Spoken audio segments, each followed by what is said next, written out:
Native Land Pod is a production of iHeartRadio in partnership with Reason Choice Media. Welcome home, everybody. This is episode, count it, 115 of Native Land Pod, where we give you our take on all things political and sometimes a little cultural, where we tread into trouble. I'm your host for today, Andrew Gillum, and of course, I'm joined by none other than, of course, the awesome Angela Rye, the self-congratulatory Bakari Sellers, and joining us this week as a co-host, a living legend. I don't know how he feels about that title. Host, entrepreneur, creator, journalist, the man, the one and only. Can I call you Carlton? Well, to the audience, y'all, welcome along with me, Mr. Don Lemon himself. What's up, Don? Carlton? Yeah. Hey, not much. Thank you. I'm excited to be on with you guys and see how much trouble I get into. You know, I never get in trouble. You in enough we trouble. Already know. Okay. Don, is your middle name Carlton? No. I didn't know what you were talking about. I was wondering why you were talking about that. It's not. Don't believe everything you read on the internet. That's on the internet. Yeah, it's not my middle name. What's your middle name? That's not my middle name. Do I want people to know it? My middle name is Ronaldo. Ronaldo is better. Let's put my face back on. So, y'all, we're going to be getting into Don's story a little bit more. A couple of other reasons why he may be in the headlines. I don't know. Possibly Nicki Minaj. Maybe Ku Klux Klan Act. I don't know. But we'll follow up with some questions that we know that you would ask if you were here with Don today. Also today, we're going to take a little bit of a take on whether we think Congress is getting a little too old or if it's just been old, and whether or not, I don't know, is it appropriate to protest in church? We'll get into that. But before we do, we want to, of course, I think, go through what has become a favorite with some of our supporters. Thanks to Angela for introducing this. It's called For Your Situational Awareness, FYSA, because we've got a lot of I think news to get to, and we want to do it quickly. So let's start.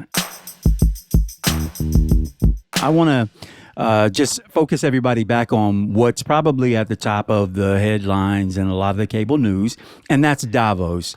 President Donald Trump was in Switzerland to talk to global economic leaders about everything economic and some political, of course. And y'all, if you were looking for the worst reels for Trump as a representative of America, you need not go any further than right here. Let's roll the clip. We never asked for anything, and we never got anything. We probably won't get anything unless I decide to use excessive strength and force, where we would be, frankly, unstoppable. But I won't do that. Okay, now everyone's saying, oh, good. That's probably the biggest statement I made, because people thought I would use force. I don't have to use force. I don't want to use force. I won't use force. All the United States is asking for is a place called Greenland, where we already had it as a trustee, but respectfully returned it back to Denmark not long ago after we defeated the Germans, the Japanese, the Italians, and others in World War II. We gave it back to them. We won it big. Without us, right now you'd all be speaking German and a little Japanese, perhaps. All we want from Denmark for national and international security and to keep our very energetic and dangerous potential enemies at bay is this land on which we're going to build the greatest golden dome ever built. We're building the golden dome. What? That's going to, just by its very nature, going to be defending Canada. Canada gets a lot of freebies from us, by the way. They should be grateful also, but they're not. I watched your Prime Minister yesterday. He wasn't so grateful. They should be grateful to us. Canada. He's supposed to be sitting down right there in that chair. States. Remember that, Mark, the next time you make your statements. I hope y'all caught that last piece where he says to Canada, remember, you only exist because of us. Remember that, Mark, referring to the Prime Minister of Canada the next time you want to make your comments. German. If it wasn't for us, you'd be speaking German. Yeah. So that would, I'll give it to the group. Don, what you got? It's painful to watch him. I mean, how insulting for our allies to say, if it wasn't for us, you'd be speaking German. And he's just ranting there. I mean, look, when is someone going to write a book on his cognitive decline? because it's obvious that something is going on, because he's just ranting and raving up there. And not only did he embarrass himself, but he embarrassed the United States. When I was watching that, it made me embarrassed to be a United States citizen. Or it shouldn't say to be a United States citizen. I should say for him to be our president. Yeah. And so there are two things. Yeah. Go ahead. No, there are two things that jump off the screen just for some context. You do know that the primary language spoken in Switzerland is actually German, right? That's first. And second, as the height of irony, the last time we actually purchased an island or piece of property from Denmark, does anybody know what it was? Anybody? No. Anybody? What it was an island. It's Epstein Island. In 1917, the last piece of property we actually purchased from Denmark was Little St. James Island, also known as Epstein Island today. Yes. So yeah, but Bakari, he also keeps coming up with saying that that we owned it or whatever. We never actually owned it. The United States offered to buy Greenland for like $100 million. This is back in 1946. But the Denmark said no. It was integral to the Danish kingdom and important to the history and national identity. We never really owned Greenland at all. Not really, but part of getting Epstein Island, the rapist island, was in 1917 was the United States trading that island for official recognition from the United States government of the Danish territory at the time of Greenland. The worst part, y'all, I'm with you, Don, around the offensiveness of the comments related to World War II. He talks about a great ocean between us. We didn't have to get involved. We sort of did it for y'all, and we never get anything in return, and really diminishes the huge human toll and sacrifice that took not only on Europeans, but also Americans. Over 400,000 service members, men and women, who gave their lives faithfully to protect the world, the globe, against these kind of totalitarian leaders with very, very outdated ideas around who deserves to live, who doesn't, who's human and who isn't. I just thought overall it was a horrible, horrible offense. Angela, I don't know if you got anything on this, but I want to make sure we toss to the rest of y'all on some of your topics. Stage geography, because I know we've got to get through these clips quick. Stage geography. His butt was supposed to be sitting down for a fireside chat. And instead, he was at a rant at the podium. So that's the only stage geography I have. Y'all hit the rest of it. We can go to the next one. No, you're right, because the interviewer was sitting to the side off the stage. Yes. I'm like, well, that's weird. Why are there two chairs? The guy's sitting in one and he's at the podium. But I mean, you're giving fun facts, right, about the last time we acquired land, Bakari. Do you guys know why he really wants Greenland? It's not about security. You guys know why he wants it, right? Tell me why. Because he wants to build a gold dome. No, he wants his space on Mount Rushmore. And the folks who are on Mount Rushmore secured their legacy and their place, their status to be on Mount Rushmore is because they acquired more land and resources, strategic land and resources for the United States. And so he wants his big orange face on Mount Rushmore. That is it. That's what they're not telling you. They're giving all these shiny objects. We need it for security. We don't need it for security. We already have military assets there. And they said we can put as many there as we want to. He wants to acquire more land and resources so he can be on Mount Rushmore. That's it. Senator Lemon, we're going to the next clip. One of the things you brought up was his mental acuity, and that's something that I've always been talking about, particularly with the light that was shown on Joe Biden. And Andrew, one of the things that we recognized was that he was the oldest person in the history of the United States of America to ever run for president. And, there have been rumors about his health, but I think his cognitive decline is quite evident. I want to play this clip that I dropped into the group chat the other day, just so everybody can see what I'm talking about, and I hope people evaluate this. But when I learned her parents and her father in particular I hope he still is, but I don't know, was a tremendous Trump fan. He was all for Trump, loved Trump. And, it's terrible. I was told that by a lot of people. They said, oh, he loves you. He was I hope he still feels that way. I don't know. It's hard situation. But her father was a tremendous, and parents We're tremendous Trump fans. That's so sad. Not It just supporters, happens. fans, by the way. It's terrible. I mean, look. So what What we was just that? watched, what we just watched was his interview about Renee Good after his ICE shot her in the face. He was, And killed. The reason that I struggle with Donald Trump is because he has a heavy dose of narcissism mixed in with his psychopathy. And what I posted the other day, Don, and to the group, I mean, I wish that there was a New York Times, Wall Street Journal, whatever mainstream media source expose. Maybe we do it, or the Don Lemon Show, or somebody gets 4 or 5 psychiatrists and somebody tell me what the is wrong with him. I want some clinicians.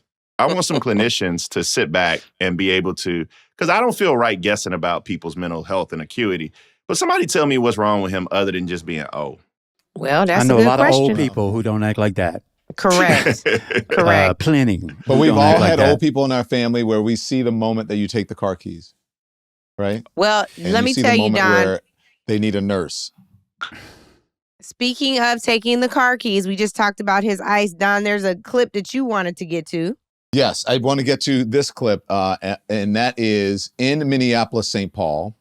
The lies are breaking through with police officers and law enforcement in the area who are speaking out because, and police chiefs, because their off-duty officers are being harassed and abused by these agents, these ICE agents and federal agents that are out on the streets. Play this. Recently, as the last 2 weeks, we, as law enforcement community, have been receiving endless complaints about civil rights violations in our streets from U.S. citizens.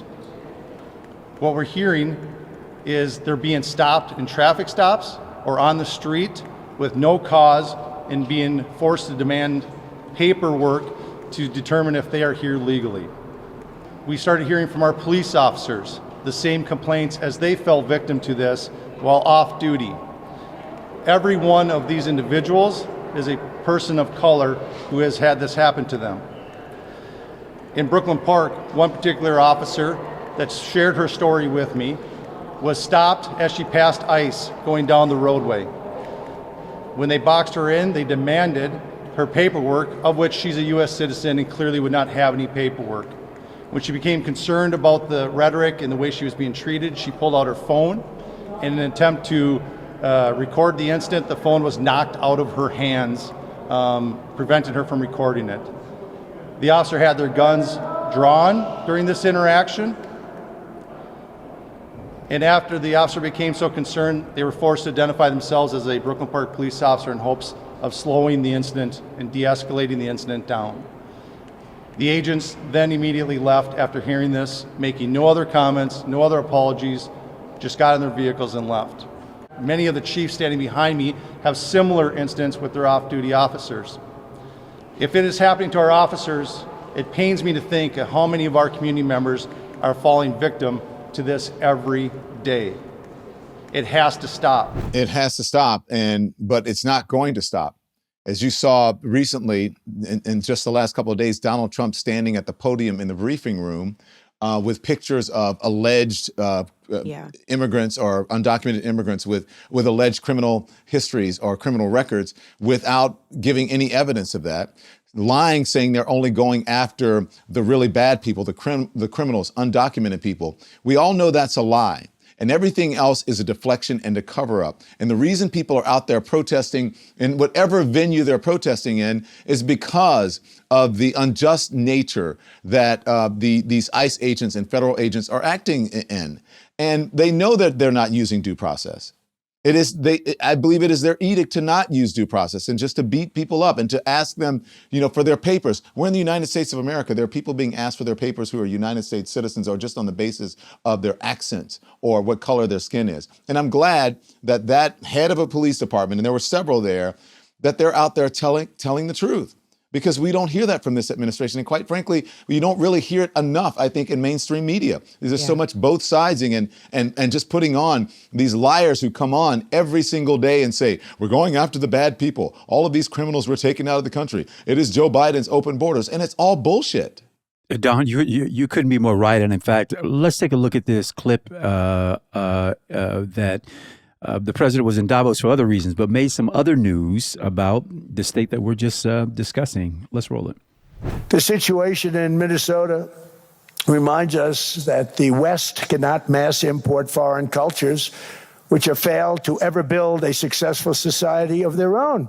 I mean, we're taking people from Somalia, and Somalia is it's not a nation. Got no government, got no police, got no military, got no nothing. And then we have this fake congressperson who they just reported is worth $30 million. You believe this? Ilhan Omar, talking about the Constitution provides What did he call her? She comes from a country that's not a country, and she's telling us how to run America. Not going to get away with it much longer, let me tell you.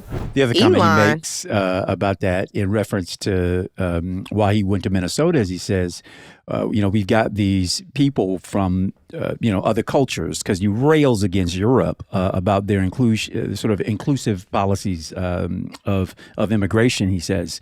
But he says, we've been dealing with these boats and getting these pirates from stop stealing our ships. The Somalis, who we thought were low IQ people, who happen to have a little bit more IQs. How can they take these ships? And then says about this scandal in Minnesota involving some Somali Americans, that they can't be that low IQ if they figure out how to swindle that much money away from the United States government. Really offensive, just openly racist shit that he said from that stage. And it sort of, to me, explains why they can act without regard to the Fourth Amendment, Fifth Amendment, Sixth Amendment, the Constitution, due process, access to attorneys, even picking up Americans, taking them into counties distant from where he picks them up. And when they figure they're U.S. citizens, leave them to themselves to walk in the snow back to wherever it is that they're trying to get back to. This is my regular moment to just remind you all that the ringleader of the Minnesota frauds name is Amy Bach, a white woman. Carry on, For Bakari. sure. I mean, there are 2 points that just drive me crazy. He's indicative of it, and every episode I say the same thing. Like, nothing happens in a vacuum. It's the reason that they want to dumb us down. It's the anti-intellectualism that's overtaking the country. Because his ahistorical ignorance is just, it's fascinating and baffling at the same time. I mean, we pride ourselves on having young people in our communities strive to the upper echelons and highest level of educational achievement. We want you to have this insatiable desire to learn as much as possible. And here we have a president who's just dumb as hell. Like, it's fascinating to see that you can make it to be leader of the free world that runs contra to everything that we have taught our children to be. It's like we're living in upside down times. And I think that's really frustrating. And I think that's disenchanting for a lot of people. The second point I'll make is just kind of quick. He's emboldened by, and this goes back to a point that Don made about showing your papers. Well, Brett Kavanaugh said, in the opinion, said that they could do this because all you were going to have to do is show your papers. It would be a quick traffic stop. I'm paraphrasing his opinion. They would let you go and go on about your business. But when the court's not saying anything, when the legislative branch isn't saying anything, when the minority party is trying to figure out what to say, it kind of brings everything back to Andrew, which is people in this country have to want change. And we were quiet when they came for socialists, because we weren't socialists. We were quiet when they came for Jews because we weren't Jews. And then they came for us, and there was nobody left to speak for me. And so that's where we are. They've been for us. That's for sure. Can I? I mean, Okay, y'all, let's keep rolling. Yep, we're moving. Angela, hey, Don, go ahead. I'm sorry. So I just want to say something real quickly. Bakari, I think you're right. I think there are people who do teach their kids that, he's everything that he's the opposite of what we teach our kids. I think that's some of us. But some of the folks, which we've discovered over the last decade or so, teach their kids that they're entitled, that this world belongs to them no matter if they achieve or not, that they should be the people who get accepted into universities, that they should be the first person to get the jobs, regardless of their qualification. And if there are minorities or women who are more qualified, somehow it's become a DEI situation, diversity. You mean nigga? That's what DEI means. I'm sorry, Don. I know you don't like. No, Well- you said it. You're right. So yes, there are some of us, and that. So when you said that, it just reminded me of when people say, "This is not us. This is not America." Yeah, it is. And so we do. There are some of us who teach our kids that you have to be an overachiever in order to acquire things and to get to a certain level of a professional level and a personal level. But there are others who said, "This is our land. You people should not be here," and that's why we're in the situation that we're in right now. Yeah, All of it. Yeah, I hear you. Moving on to a lighter topic really quickly, and that is, why is the NCAA Football Championship team so old? I don't really have a problem with this, but Angela apparently did. This one hurts. Bakari The Hoosiers, did. I He's did. an I ageist. like it. I like it. remains undefeated even after playing the University of Miami for the national title in Miami, 305, my birthplace. But folks are wondering if age really is just a number. Turns out the Hoosiers roster is about the same age as NFL team on average, and that's the age of about 23. So young. I cannot believe we're talking about old. Coach Kurt Cignetti, I'm sorry. Cignetti, yeah. Has no time for the haters. He had this to say. Yeah, it's pretty simple. I win. Google me. Google me, he said. Listen. The Green Bay Packers are the youngest team on average in the NFL. They're about 25 years old. They made it to the playoffs this year. The average age is about 23 and some change for the Indiana Hoosiers. I mean, that is a very, very narrow gap. I think it shows you that with NIL, with the transfer portal, with all these things, football is still football. And if you get kids that want to be there, if you coach them up the right way, if you have somebody with the swag as Kurt Cignetti, you have the pocket of Mark Cuban, who financed all of this. Shout out to Mark Cuban for investing in those young men and women and being competitive. The pendulum has switched and changed. And now you have 4th and 5th year college graduates getting master's degrees, grown men going out there and beating the ass of your Miami Hurricanes. But shout out to Miami for at least making it. But Indiana hasn't won anything since we've been born. And so shout out to Indiana Hoosiers for, all of us except Don. So shout out to the Indiana Hoosiers for their success in the national championship game. In other football news, Houston Texans linebacker Azeez Al-Shaair made a political statement that cost him nearly $12,000 in NFL fines. The message: stop the genocide, in solidarity with the Palestinian people. So why was he being told that he would be taken out the game? He explains. Let's roll the clip. Work for Palestine, and you get personally involved, kids that have been amputated. Were you disappointed that the league fined you for this? I knew, that was a fine. I understood what I was doing as far as, for example, Steph, he wears the eye tape, since I know him, with stuff on it, and they always find you. Yeah. But I was told that if I wore that in the game, I would be pulled out the game. So I think that was probably the part that I was confused about, because I understood it was a fine. Sure. But, I ain't never seen Steph get pulled out the game for having eye tape with writing on it. True. So, at the end of the day, it's bigger than me. Yep. And the things that are going on makes people uncomfortable. Imagine how those people feel. I think that's the biggest thing. I have no affiliation, no connection to these people other than the fact that I'm a human being. And if you have a heart and you're a human being, you can see what's going on in the world. You check yourself real quick. And even when I'm walking off this field, that's the type of stuff that goes through my head, that I have to check myself when I'm sitting there crying about football, when there's people who are dying every single day. Perspective and awareness. Yes, sir. According to Gaza's health ministry, more than 70,000 Palestinians have been killed since October 2023. So thought it was important that this young man is trying to raise awareness for what is happening still in Gaza to the Palestinian people. And unfortunately, truth-telling still comes with great consequence, apparently. Even truth that's been told by nearly every international health organization in the world who agrees that genocide is underway. Angela, what you got? Well, I still have the floor, I guess. This is what I want to talk about. Don Lemon had a read for Nicki Minaj. Whoa. And so I want to talk about that. Nicki Minaj, of course, calling Don Lemon out his name, coming at him with slurs after all that's going on, trying to report the facts from the ground in Minnesota. She didn't like him being in the church. Imagine Nicki Minaj being a bigger Christian than T.D. Jakes. I can't call it. But here's Don's response. This is what happened on Martin Luther King Day, y'all.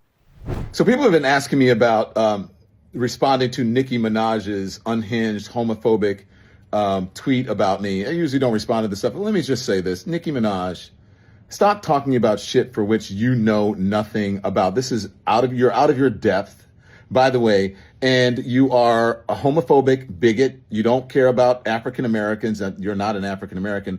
From what I know, you are reportedly an undocumented citizen, so you should be deported under Donald Trump's rules.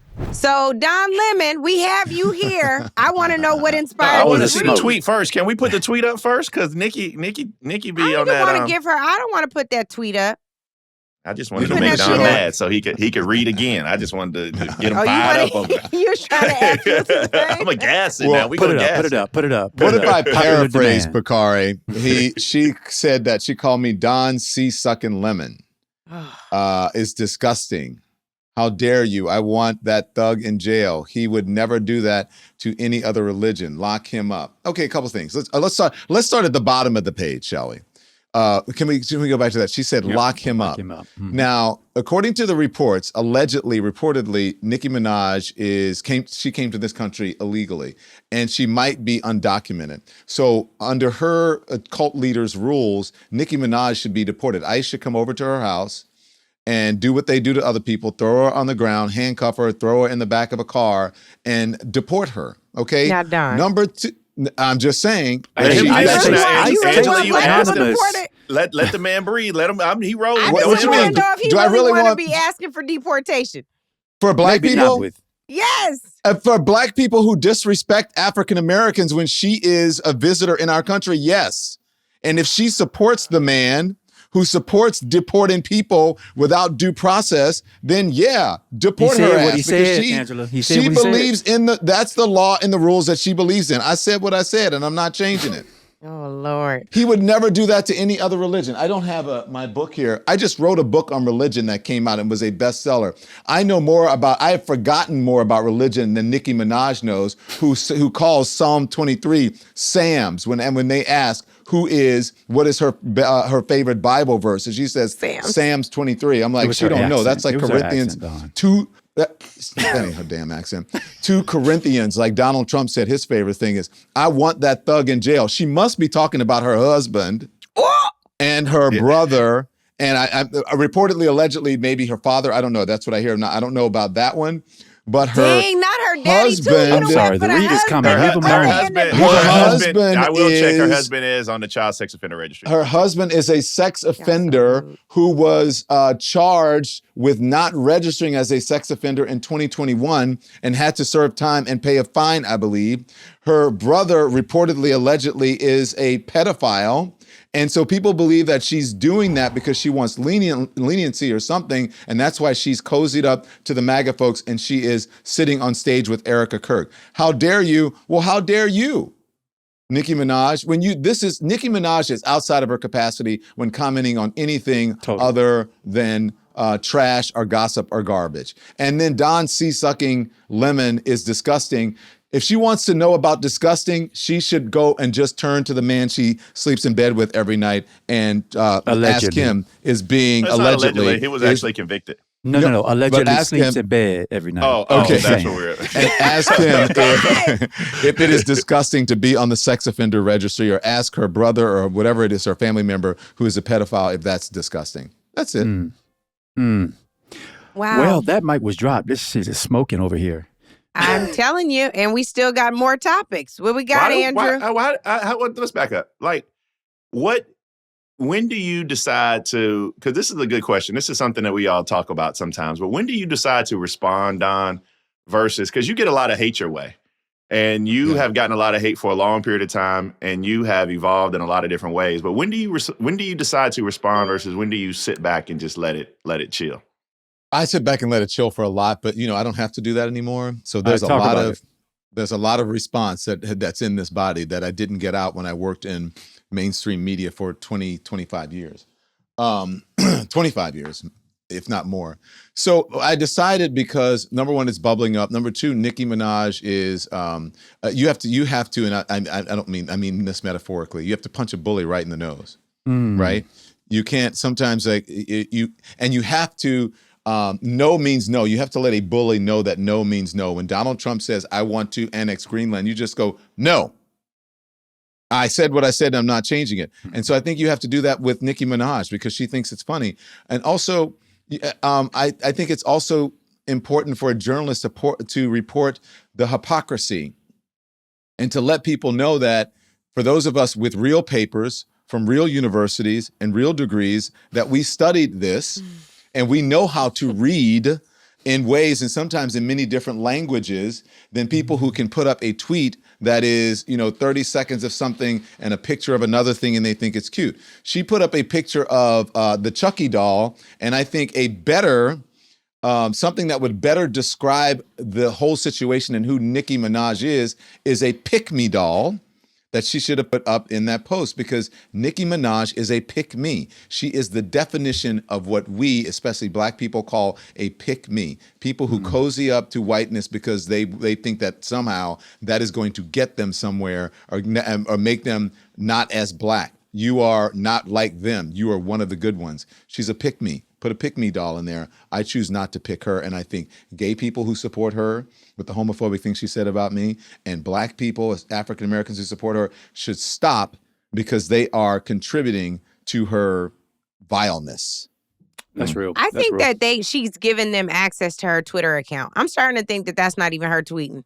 I really do. No, I just think it's her. she's She had to shut down her. Yeah. She had to shut down her Instagram because she lost so many followers after the whole Charlie Kirk thing.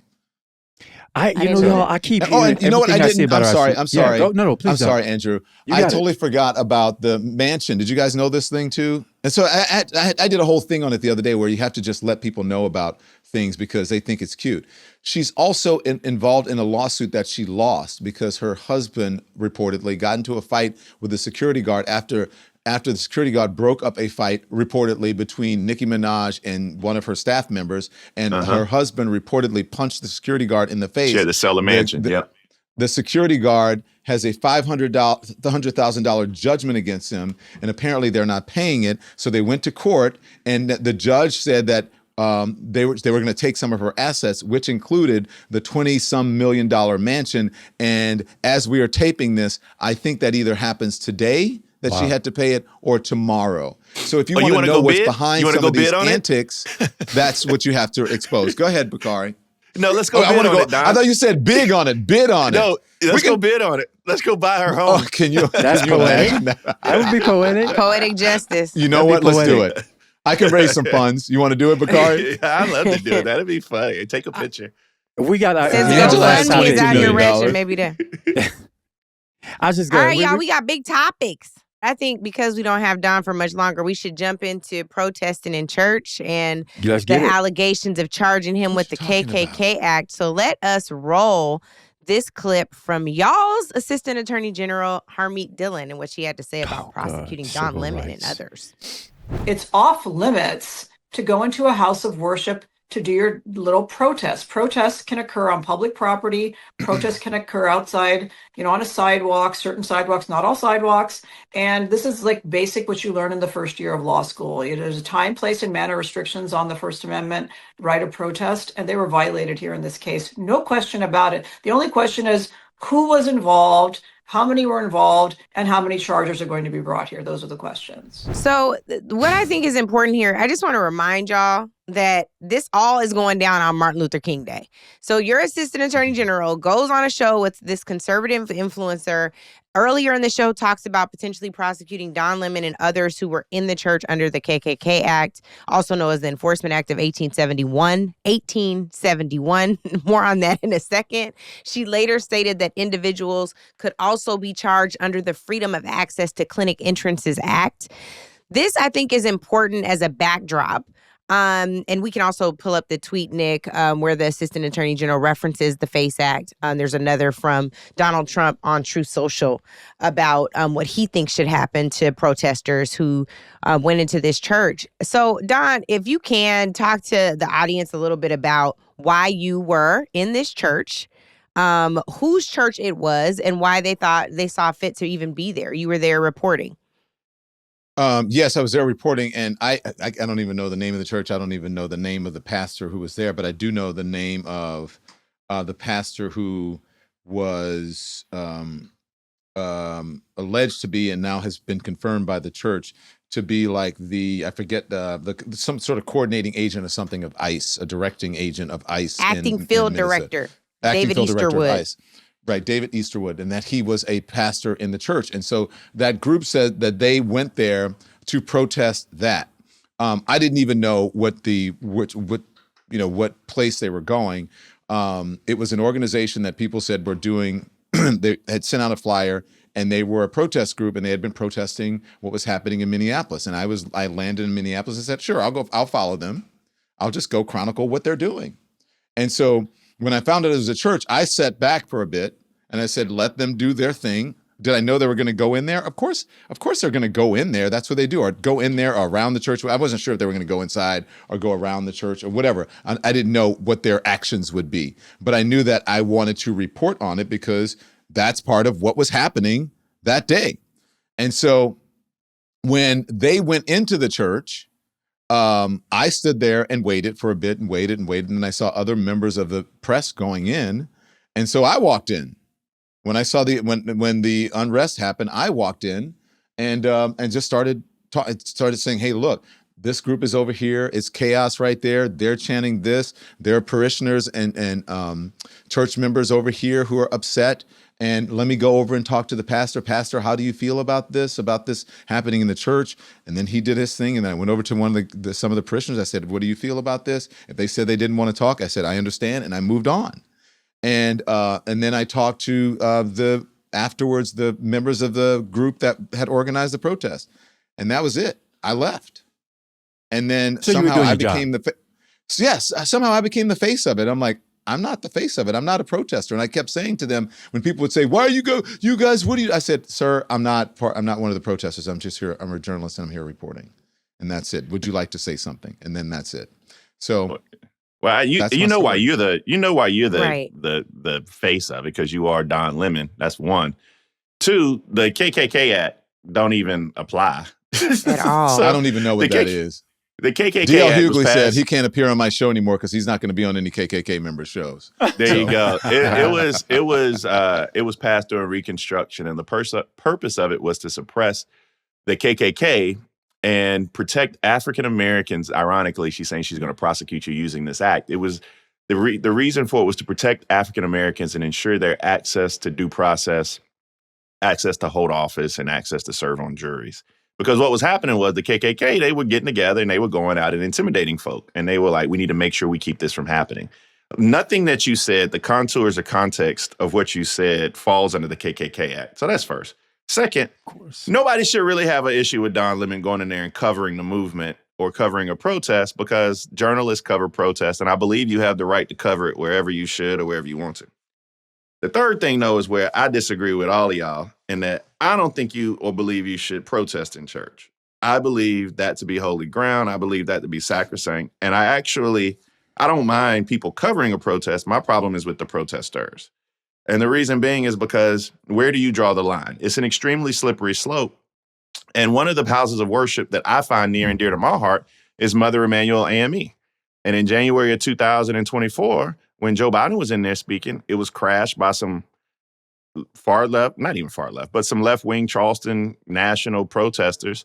And, it was just a bunch of older Black folk in there trying to pray, worship. And Mother Emanuel is a sacred place for a lot of us. I mean, it just warms our spirit. A lot of us, and we're not trying to go to church to have it interrupted by protesters, particularly for this or that. And so I just find that to be a very slippery slope. If you're like, oh, well, we can just protest ICE. Well, who's to keep somebody from protesting single payer health care or whatever it may be? And that for me, it's a very personal thing. I'm not trying to impose it on anybody else. That just crosses a line for me. Bakari, really quick, can I yeah. Couldn't disagree. Can I just say one thing and then I'll go? I don't disagree with you, but it's not my it's not my job to judge whether it's appropriate. You're not the arbiter. It's my job to cover it. And so as a Christian, yes, it made me uncomfortable. And I even said that in the report. I can understand why people are uncomfortable here. Look at the kid, people are consoling their children or whatever. I can understand that.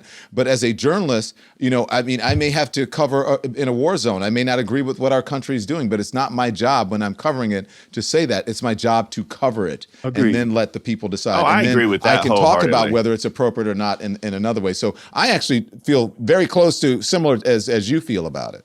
But I mean, like disagree Listen, with both of y'all. without the the movement transparency. to our liberation was fomented in the church.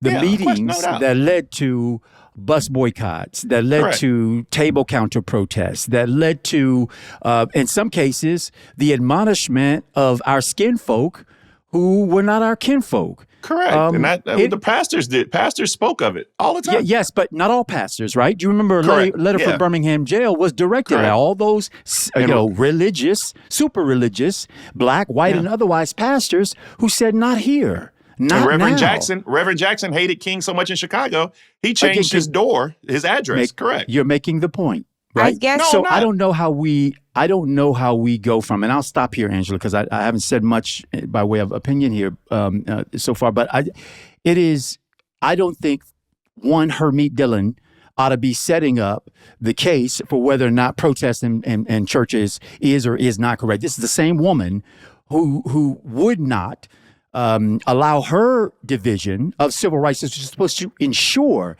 to our civil liberties and our civil rights within this here country, decided that she wasn't going to investigate the officer who killed Mrs. Good. Now, I know that the facts remain to be laid out, but the federal government has already said they're not launching an investigation against Ms. Good's killer. This is the same woman who decided to dismiss summarily all of the consent decrees that preceded her from the last administration, holding those communities accountable who had committed atrocious violations of civil rights acts all around the country. She's got no grounds to tell us what is and is not appropriate. I'm deeply offended by the fact that she even gets to carry this title, and certainly that we have to refer to her as a Department of Justice deputy, because this department is anything but just. That's not what they represent. So she doesn't get to set up this frame for me.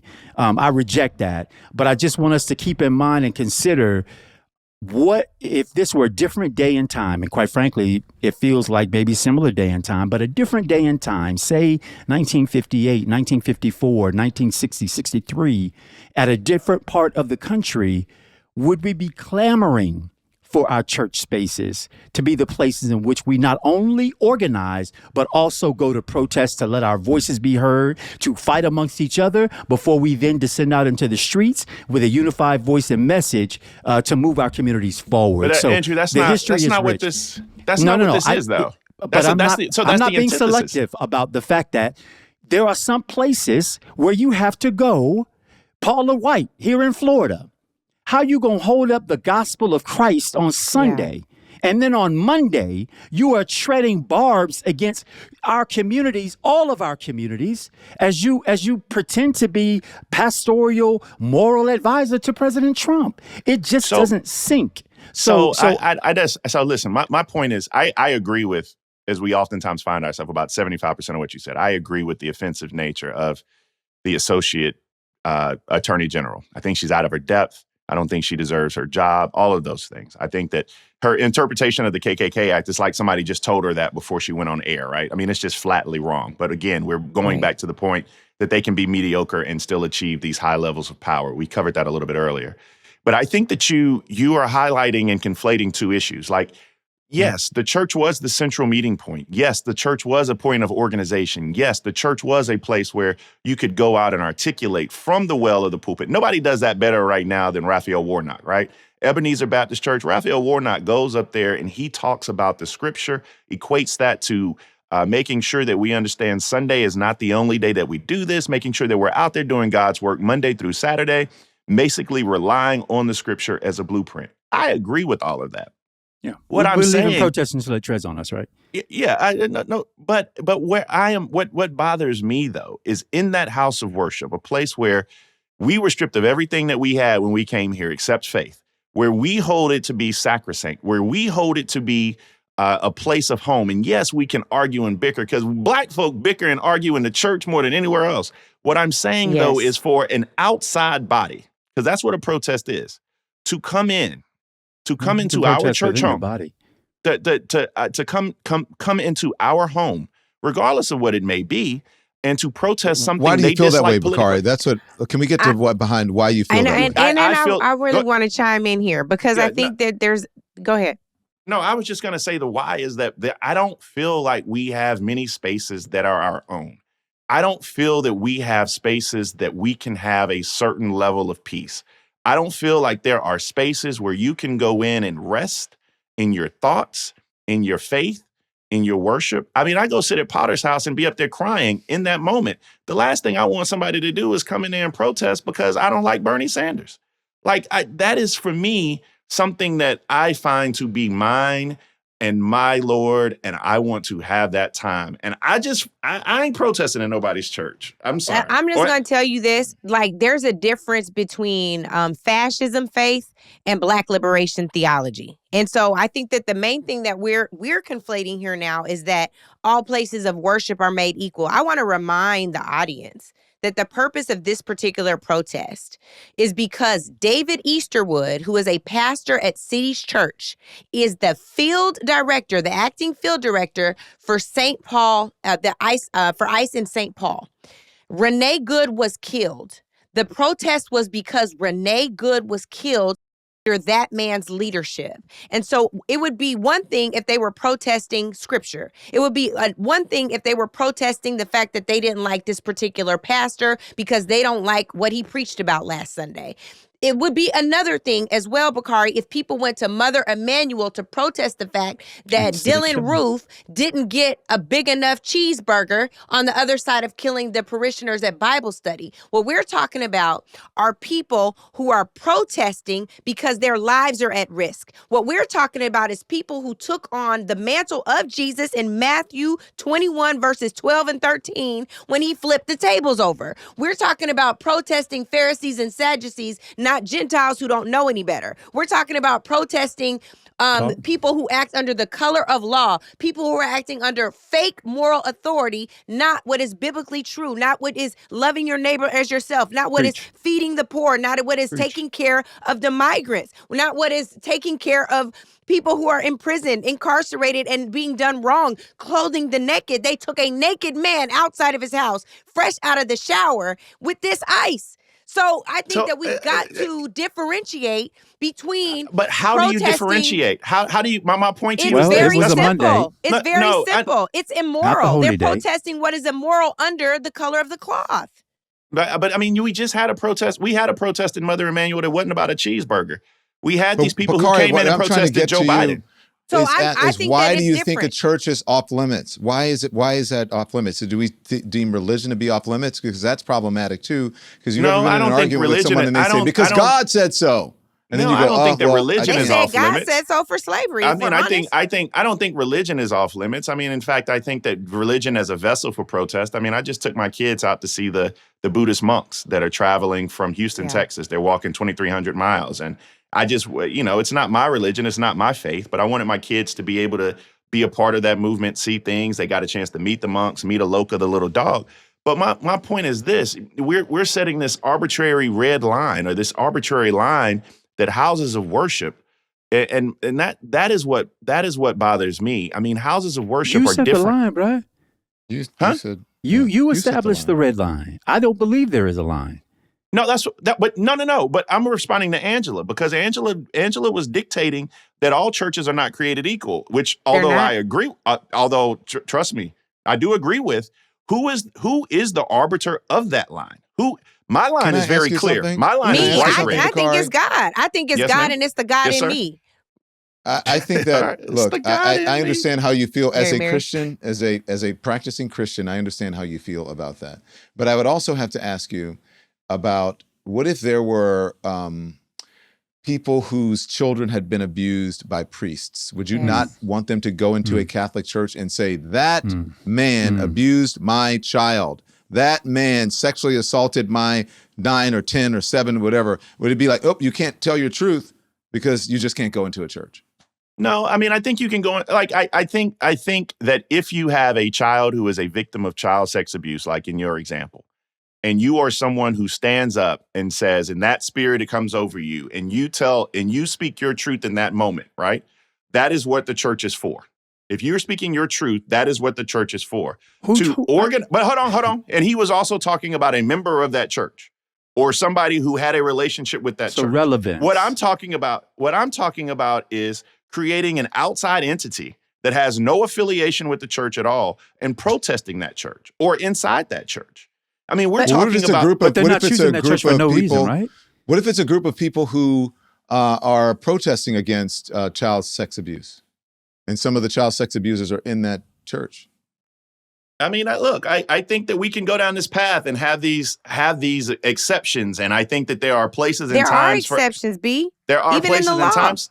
That, we trying to create more exceptions too. But my biggest problem is that we are saying that this is okay. This is okay because this is an issue that drives us. This is okay because all four of us are completely outraged by the behavior of ICE. That is a similarity, and that is a message that all of us convey today. ICE is fucking up and destroying people's neighborhoods. I agree with that.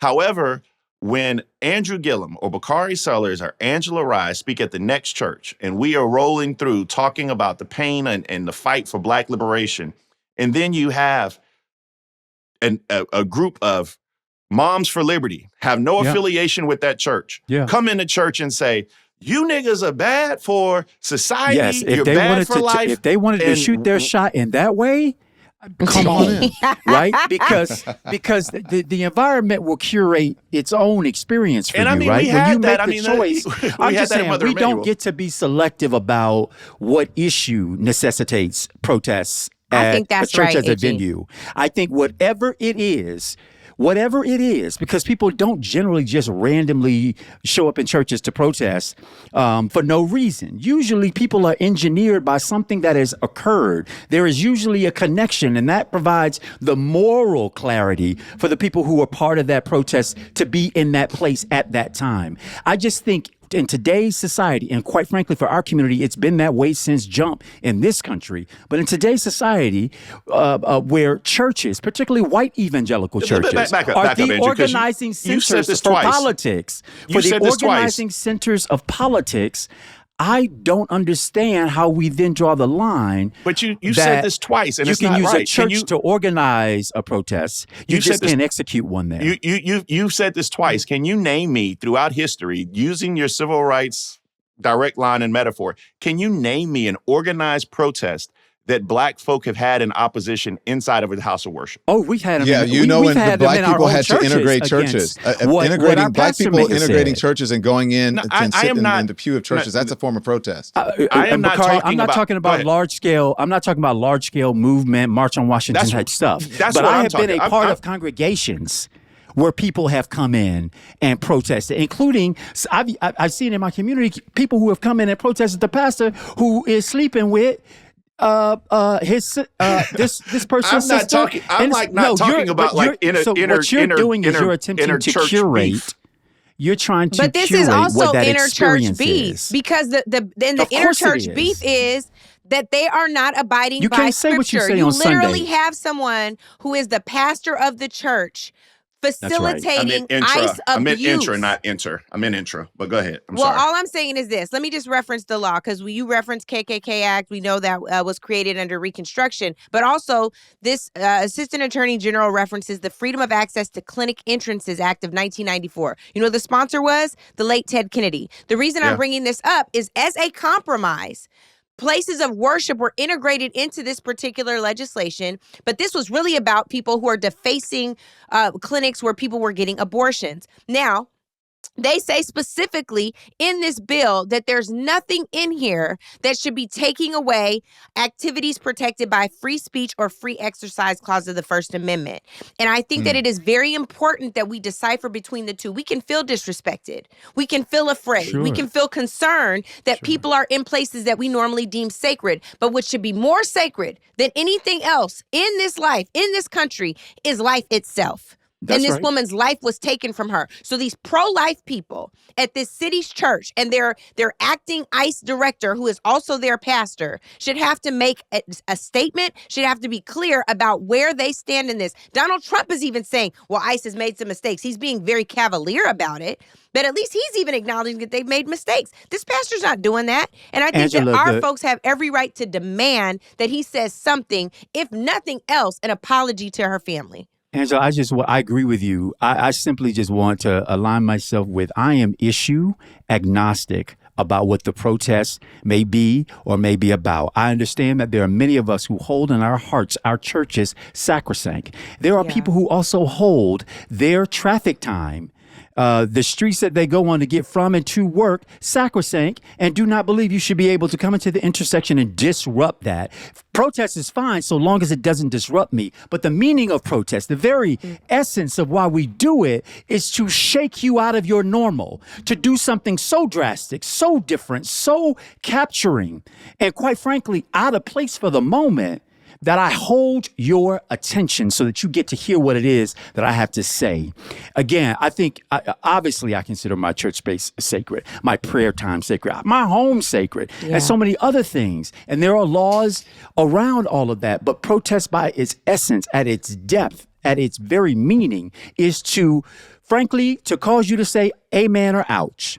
And more of us will likely say ouch, because it is happening out of our comfort zone. And that is the point. Well, y'all, let's just I warn agree the with it or audience. you agree with it. Here's whether I agree with it or you agree with it, and I am torn. I have mixed feelings about it. I still believe that my role as a journalist, not as a protester, is protected under the First Amendment, and it should be chronicled. I agree with that. It should be chronicled, because then you don't know imagine if there were no journalists there.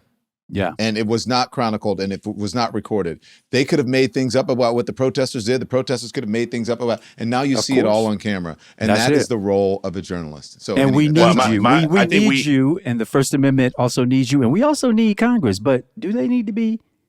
We also need Jesus.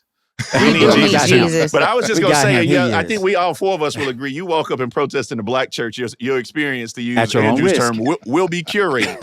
Now that's the point. Now you might not end up outside of the protest at a black church, but we won't talk about that. We can get to that part. Put some flyers on the cars. Don't come up. That's why I said, if you're feeling real froggy, you want to leap, okay, you go ahead. I leap right into that baptismal pool. But, hey, at your own risk. When you walk into the church, there's a big sign on the door that says, "Don't start none." Won't be none. So according to NBC News, 24 members of Congress are 84 or older, and more than half of them are running for re-election. Bakari and I got into a heated discussion about this just briefly. And so I was like, well, we should run that thing back into the show. So I want to talk very quickly about the aging of our Congress and whether or not age is nothing but a number, or if it's all the numbers. Clearly, we see the impact of age on Donald Trump's presidency. People talked about it quite a bit with Joe Biden's presidency. Don, I got to hear from you. What do you think about the age of our Congress? Look, I don't want to seem like I'm straddling the fence here, but I think you need a combination of both. I think that I think there's time for some people to just say, there comes a time we have to say so long, like Carol Burnett said.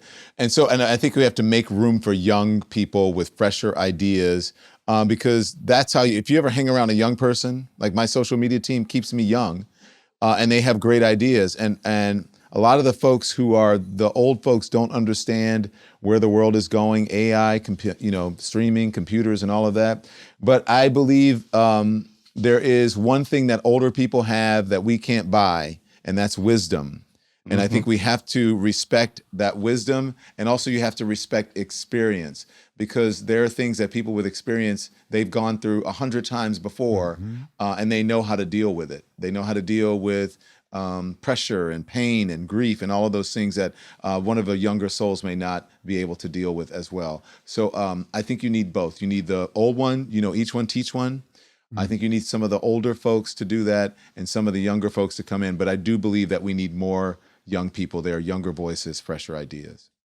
Thank you. I hear that. Nice. Bakari, so you want to get rid of all the old people. So what you got? Yeah, I mean, I'm somewhat with Don. First of all, all 80-year-olds aren't equal. I think we all know that, right? I think that we see that in our own lives. You have these 80-year-olds. Who I was looking at the other day? LL Cool J's mama, right? I don't know if y'all saw that picture. He was celebrating a birthday, I believe. And she was, they said I don't want to guess the age, but she was up there, right? But she looked amazing. Like, she looked like she had to be 50 years old. So every 80-year-old is not equal. And we're we're not talking about casting folk aside. There are two issues that I have, particularly with Black leadership and the aging. One, both in our church, we've been church heavy in this program, but both in our church and our civic organizations, as well as our politics, we don't create succession plans.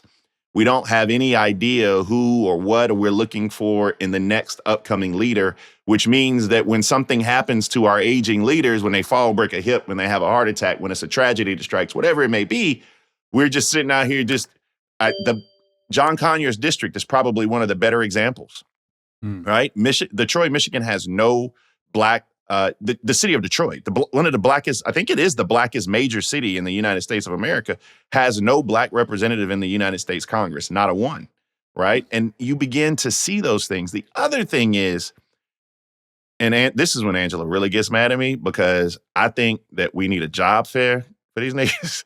I think we need a job fair for Black elected officials in particular, because when white boys get to a certain age, they cash out. They go to think tanks. They go to Sass. May he please just, I know he's, Senator Sass is somebody who actually asked the question, although I disagree with him politically. He asked the question, what can I do for my country, not what can my country do for me? And I don't know if you all saw his post recently that he also asked, what can UF pay for next? He's in stage 4 cancer, and he doesn't have that much longer left to live. So I just wanted to kind of throw that out there as a random aside. But you have these individuals who go to these college campuses like SAS at UF or whatever it is, and a lot of times Black folk in elected office don't have a landing spot. We talk about that all the time. We don't have a landing spot. That's it. And so when I think about the aging Congress, it's like, one, we don't have a succession plan. I'm not saying get rid of all the old folk. Everybody above the 80s shouldn't run. Jim Clyburn laughs at me all the time because he says every time I shake his hand, I check his pulse, right? He says, Bakari, I'm only taking one cholesterol pill. I'm in good shape, right? That's cool. Everybody's not created equal, but we need a succession plan, and we need to make sure that they have a great landing spot that, like the white boys do, so they can actually go out and create wealth for their families and reap the benefits of their service. This is one thing that I think, and Andrew, I want you to weigh in here too, but there's one area in particular that I want you to address, Bakari. It's been controversial, particularly on the Hill. There are members of Congress, especially our older ones, people who are my mentors, like father figures to me, mother figures to me, who have taken great issue with the fact that they were told that you wanted to run against Congressman Clyburn and you was ready to take him out. You was former intern. So I would like for you to address this once and for all in the public space. I've always told people, and I tell Congressman that, first of all, I don't address everything. That's one of the questions I asked Don earlier in the show. I don't address everything because everything don't need to be addressed. And if people around Congressman Clyburn want to tell him I'm running against him, so what? I mean, you kind of listen when you can pick up the phone and call me. That's fine. I've never made any steps to run against Congressman Clyburn. If I've been critical of something he's done and the media asks me, I will, like anybody else. I mean, I think we have that relationship. We have that respect for each other. He and I have a great relationship. But I've told him many times I have no intentions of running against Jim Clyburn. I mean, I don't want to do that. I don't feel that to be good for Black folk in any way, shape, form for this district. And somebody who served and who brought stuff back. It is what it is. Now, you're not going to be able to pass that seat down to XYZ, but I have a great deal of respect for Jim Clyburn and his family. And the funny part about that is that that's so DC that it's like decently irrelevant to anybody in the 6th Congressional District, decently irrelevant to anybody in South Carolina, because everybody down here knows. And no one in here is like, Bakari, go run against Jim. And I'm not telling people I am. Well, I wanted to clear that up because I think that's important in context for this particular topic. Andrew, you're a former young elected official, developed Young Elected Officials Network through People for the American Way. And I think it's so important that we're building a bench, but we're also not throwing away our elders. There is no succession plan. For a lot of the members of Congress, particularly the Black members, it's the most money that many of them have ever made in their lives. To say you need to leave here, the question is, and do what? And also, Congresswoman Waters has more energy than some of the 30 and 40-year-old members of Congress. So I do think it's very dumb to say, oh, if you're over this age, because it's the third oldest Congress in history, you should have to automatically step down. Who has the ability, the wherewithal, the knowledge to fight against this type of authoritarian regime? Who was closer to Jim Crow and knows what happens and how to combat when segregationist policies are front and center? We should not be throwing away all of our elders. And we certainly, now, if you're not doing nothing, I don't care what age you are, you should be run against. That's completely different. But I think this blanket idea that if you're older, you automatically need to be tossed aside is just bad. I mean, it's but bad for let's politics, also bad say for this, business. and I'm gonna call a name out, and people, whatever, take it how you wish. But I love Eleanor Holmes Norton with a passion. She's done so much for DC. Yeah. She does not need to run for re-election. I mean, Agreed. there are certain people who we know, who we see with our eyes. Like, I mean, it's I guess it's people now look at it as like a Joe Biden test, right? That just don't need to be running for office again. And we need to be Chuck Grassley doesn't need to be running for office again from the great state of Iowa. I mean, this is not a Democratic problem. This is a problem, I believe, across the electorate. And I think people give me more grief because I'm not afraid to we deal with these. The three of us, we deal with these people consistently all the time. They're friends. Many of them are friends. If they're not friends with us, they've been friends with our parents, right? So we have to be willing to hold them accountable. I think I don't find that to be out of the ballpark. I agree on many of the points. One, there's rarely ever a retirement plan. There's rarely ever a place to go when you leave a place like that. And let's just be honest. Once you've been in a position to have that kind of influence over the lives of people, it's very hard to find a place where you feel like your best and highest talents are being called upon and are utilized. And people don't want to be put out to pasture when they're not ready for pasture.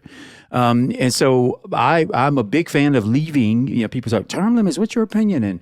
And aging out, forced retirement.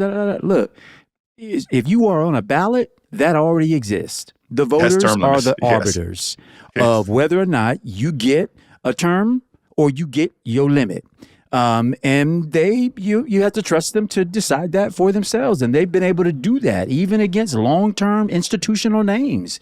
Voters have gone out and shocked, the system by turning, those kinds of people out or reelecting them and saying, go back and keep up the fight. I will say this, Angela, because you laid out some of my early credentials with development of young leaders and the Young Elected Officials Network, is one of the things that it showed me as well. And I wasn't planning for this, but it showed me also who absolutely should not ever be in office again. And if I had a chance to put you out, I'd do it right now, right? It's similar to this whole thing about all old people aren't created equal. All young people are not created equal. That's true. With equal talents, equal moral compass, equal vision, equal philosophical development around what you believe. That, the presidential, remember we talked a little while back about Gavin Newsom, and I don't know him well. I think he helped with a fundraiser when I was running for governor, and we met a few times. But my biggest issue is I feel like he's sort of rediscovering a new version of himself politically that doesn't feel very connected to philosophical beliefs, but rather sort of, this whole bro thing, right? Like, I don't know what it leads to. I don't know why. I know that young white men are being attracted to the Republican Party and lured to them, and are lured by things like people who go to the gym and who have muscles and who have pretty wives and girlfriends and, that kind of thing. But is that what we're emulating? Like what is the derivative? What does that lead to? Because when you're president of the United States and you are quite virtually the most powerful person in the world, I really don't want you there figuring out whether or not your philosophical belief system exists, or whether you have to invent it based off of either who's around you, the last person in the room, or how good a person looks. And I'm not assigning those motives to him. I'm simply saying I don't really care as much about the age as much as I care about people being at home in themselves.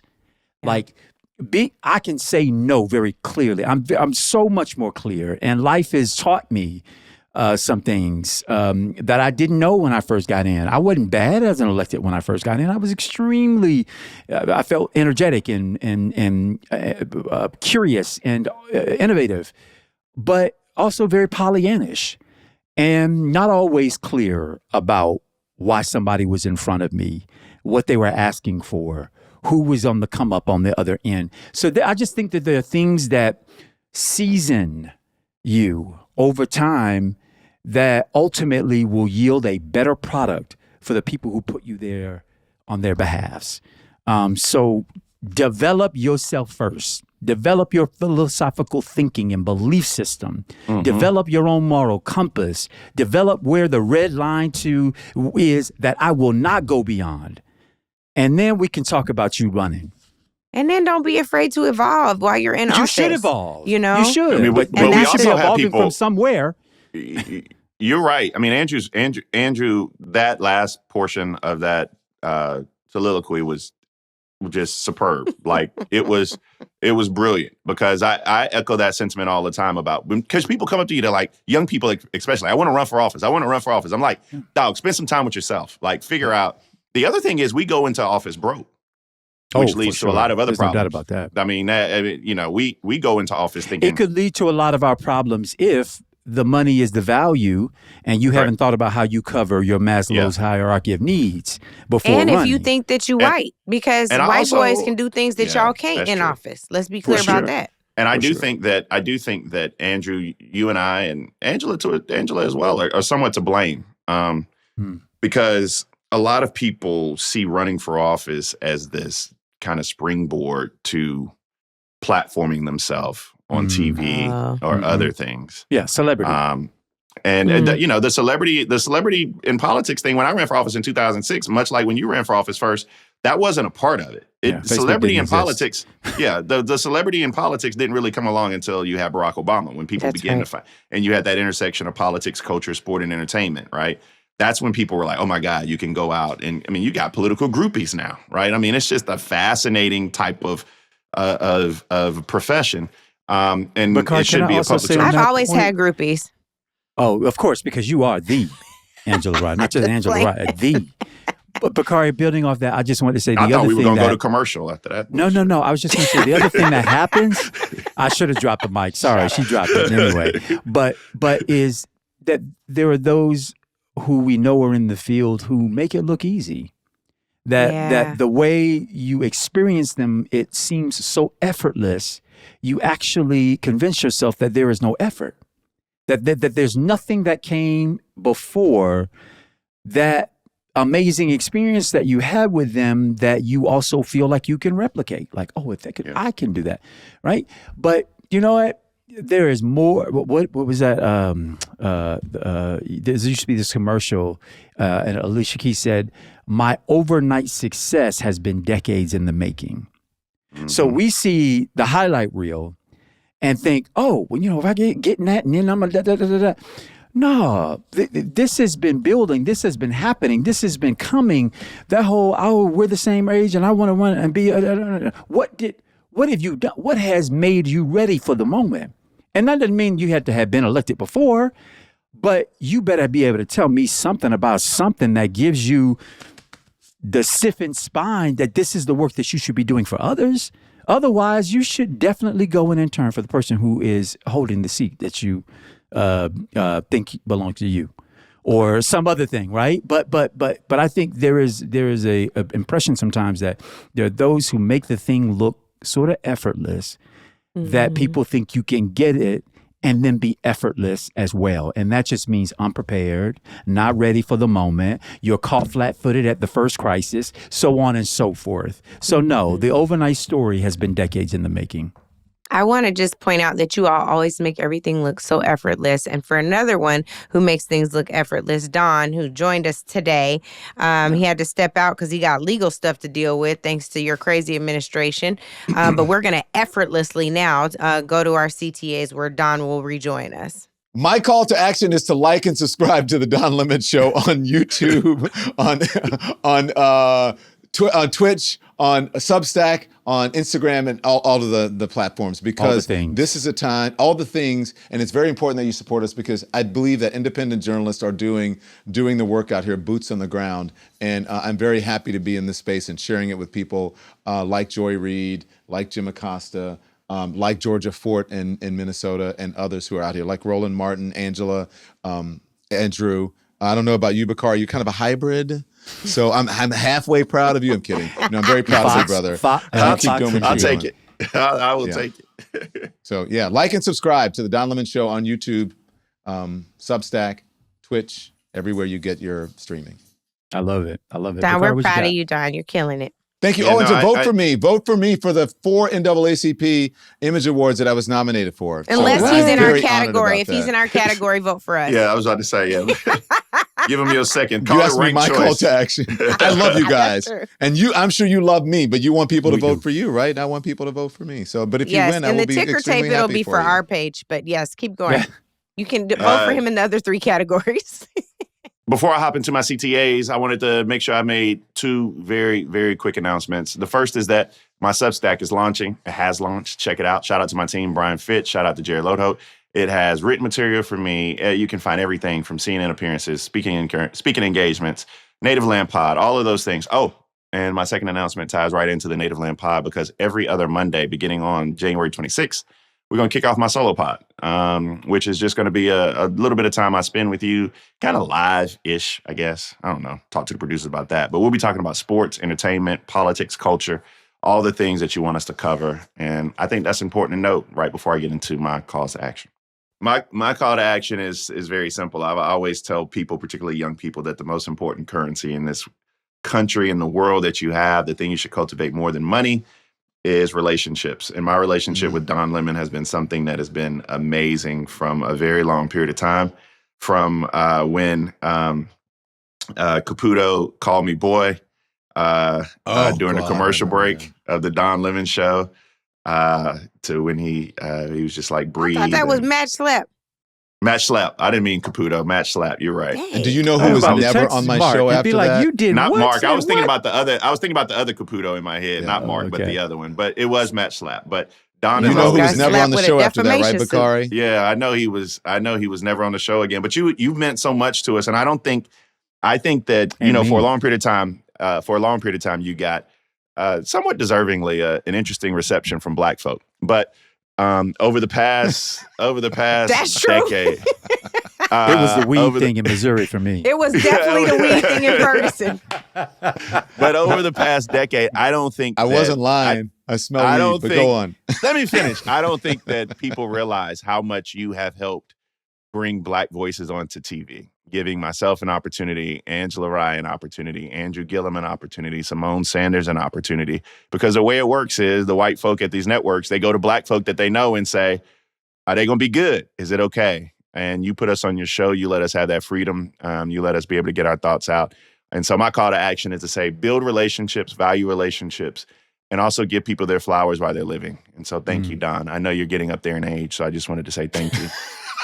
It's so disrespectful. Welcome to our resident asshole. Old ass Teddy Pendergrass. Free of charge. Well, Andrew, my call to action, as you all can probably imagine, my Seahawks are still in the NFL playoffs. And so I just want to drop this song real quick.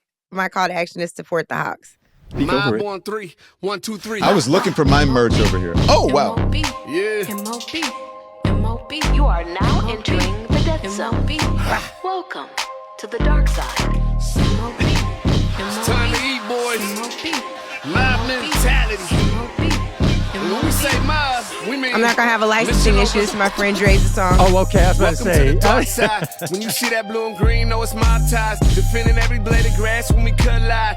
It's Seattle when it's raining and we outside. Yeah, we outside. Everybody outside. Whole city going up like it's our time. You hungry, we can provide some beef up front and pancakes from my old line. It goes down in these trenches. But this is hurting my goddamn spirit. What is it? I got a big cat in the cat. But they allergic to the beat on the West Coast sometimes. That beat be whooping their ass. Can you do something for me? Are you sure he owns this and not a record label? I gotta shout out my African. Okay, that's enough. All right. Andrew, what's your call to action? You're such a to play hater. the rest of the song. Just because you don't have no To play the team rest of in the South song. Carolina. MOB. We had the Carolina Panthers. Look at Oh, you see that? They exist. You see look that, at right? Don Lemon. Don Lemon was like, done put let his me hat go on. get my hoodie. We are all lemon heads. We're lemon heads. Lemon Oh, I Nation. love it. I love You it. like it? Y'all, mine's quick and easy. I was just this weekend, of course, spending time with my kids, and one of them asked me, "Daddy, are we such and such and such?" And I said, "Well, I know I am, but you will one day get to decide for yourself what you are and what you believe and what you believe in, and whether you support a thing or you don't."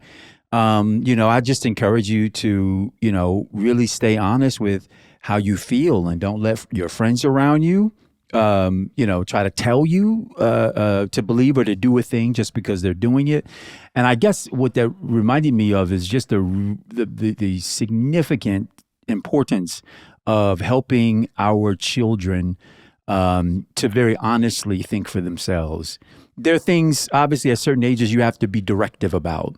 And then I think there are things and moments that just happen through the course of your exchange with your kids at dinner, in the day, over the weekends, at night, whatever, that might cause us to possibly, instead of taking the parent assertive, this is the this and this is the that, to coach them through ways to sort of think and develop for themselves some critical thinking skills that, I think might be the best gift that we can give to our children, is in this world where everybody seems like sheep following one, the leader because it's the leader. We need some people who are willing to say, well, that's not what I think. That's not what I believe. And to feel comfortable in doing that without going along to get along. That's good. Very That's nice, it, very y'all. nice. So you've got our directives, our admonishments, our assignments, if you will. We want to put an assignment out for you, which is keep those videos, questions, comments, thoughts coming our direction. Because if I'm not mistaken, y'all, we're going to be talking on our mini pod about questions that we've gotten over the last couple of weeks that we haven't gotten to, and we want to make sure we get to those. So stay tuned for that. Don, as always, it's always been a pleasure because we've always been on your platforms coming and, you asking all the questions. And I felt you doing that a little bit here. Like, well, let me get to the substance of that. What makes you feel this way? I felt that because you're a journalist and truth at heart, and you do a damn good job at it. We're so fortunate to have you with us on Native Land Pod. I hope you enjoyed it because we enjoyed you. I love being here. You guys know that you are my brothers and sisters. Angela, you know how I feel about you. Bakari, come on. I love your wife more than Ellen is my It happens that way most sometimes. Most people do. Yeah. Yes. But I do have to say that I really do miss you, Andrew. And I still have one. I don't know if you remember this, just to show how kind you are. We were sitting on the set in Washington, D.C., covering some craziness that happened. It's probably a Trump thing. I don't know. And you had on this beautiful bracelet. And I said, man, I really like that bracelet. What is it? And you said that it was bullets. Do you remember that? And you gave me that bracelet, I do and I remember. still have Yes. it, the hollowed out bullets, and I still have that, and I will never, that just showed me just what a generous heart that you have. And He so, had two of them. Don't worry, he had two I of said, them. I like it, and you were like, you can have it. And I was like, thank He got you. them for free. He Very had nice. two of them, so he just gave you the extra. The lady that does them is Bullets for incredible. Life. Bullets for Yes. Life. Check it out in Miami, and you'll learn all about it, Don. I do remember that. I remember it well. We had some other conversations too. We won't just mention those here, though. No, we Well, won't. I am so grateful Thank that you. you came on, Dawn, and we are, rooting for you absolutely. And Bakari and I'm signing him up, even though he can be a little greedy. We are here as pro bono counsel for you if you need support on this nonsense case. I already called him. I don't know what pro bono means, but I already called him and told him. I know. I don't speak that Bakari language. said, language? he said, I got you. And I said, pro bono. And he goes, what language is that? What language? English. Oh, Lord. Well, I love thank you you, guys. Dawn. Continued you. success, Welcome okay? home, Keep Don. killing Welcome it. home. Welcome home, brother. Thank you. Thank you. That was a full episode, y'all. And thank you to our listeners, as always, for listening, for supporting, for subscribing, for sharing. Please, please, please continue to do all those things. Also, don't forget to please send your questions in. We want to hear from you. In fact, we want to hear from you so bad. We are, all three of us, committed to making Friday's mini pod just about you. the questions that you've entered, and we look forward to answering them. And as always, we want to remind everyone to please leave us a review. As I said before, subscribe to Native Land Pod. If you're not already subscribed, share it with your friends. We're available on all podcasts platforms and, of course, on YouTube. If you're looking for more shows like ours, check out the other shows on our Reason Choice Media Network. Politics with Jamil Hill, Off the Cup with Essie Cup, and Now You Know with our good friend Noah De Barrasso. Be sure to give those all a follow, and don't forget to follow us on social media, and don't forget to vote for us for the NAACP Image Awards. We can't get there without you. And of course, subscribe to our text or our email list on nativelandpod.com. We are Angela Rye, Bakari Sellers, and yes, I'm Andrew Gillum, and Don Lemon said he out of here. Welcome home. There are 291 days until midterm elections. They can't come quick enough. Welcome home. Please. Native Land Pod is a production of iHeartRadio in partnership with Reason Choice Media. For more podcasts from iHeartRadio, visit the iHeartRadio app, Apple Podcasts, or wherever you listen to your favorite shows.